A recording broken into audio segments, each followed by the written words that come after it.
There's so many ideas out there on how to improve culture, and they're amazing. But more often than not, it's really focused on what the adults do, the teachers, the administrators, and the parents.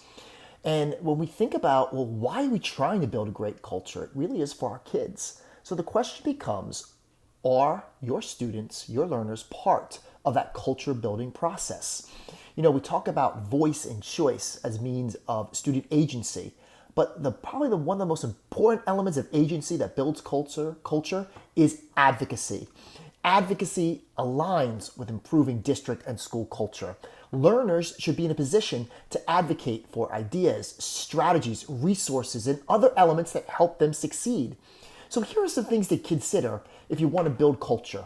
Do your kids have a seat at the table? Are their voices really heard? Are their opinions and ideas valued? Some things to think about, and these are things that, we incorporated at my former school when I was a principal. When hiring new teachers and administrators, let kids be on the opening panel or opening round of interviews. Let them have a say. It doesn't hurt anybody to have them on an opening round.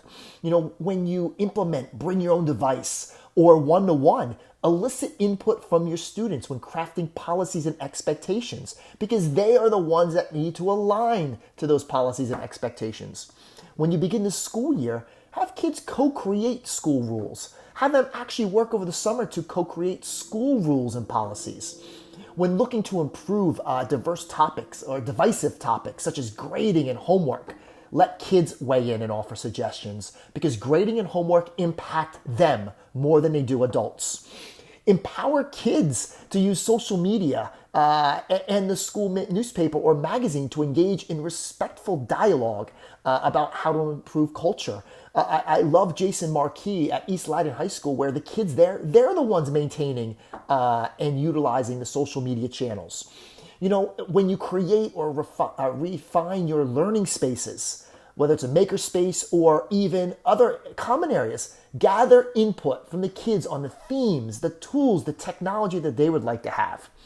Make sure there is representation, student representation on the Board of Education and the parent-teacher organization to give them input. I'll leave with this. One thing that I did as a principal is I met with my members of elected student government once a month. That was so important to me. And I challenged them to think about, how will we improve culture? Looking at academic, social, and emotional. And we brainstormed ideas together.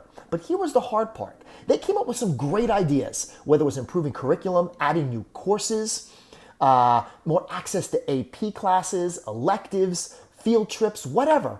But the hard part, and the most important part, was not only that I listened there and present, but that I actually acted on their ideas. Great cultures have students front and center. Great cultures respect student voice, choice, and allow them to be advocates. Great school cultures listen to kids, believe in them, and show through our actions that their ideas, their thoughts actually matter.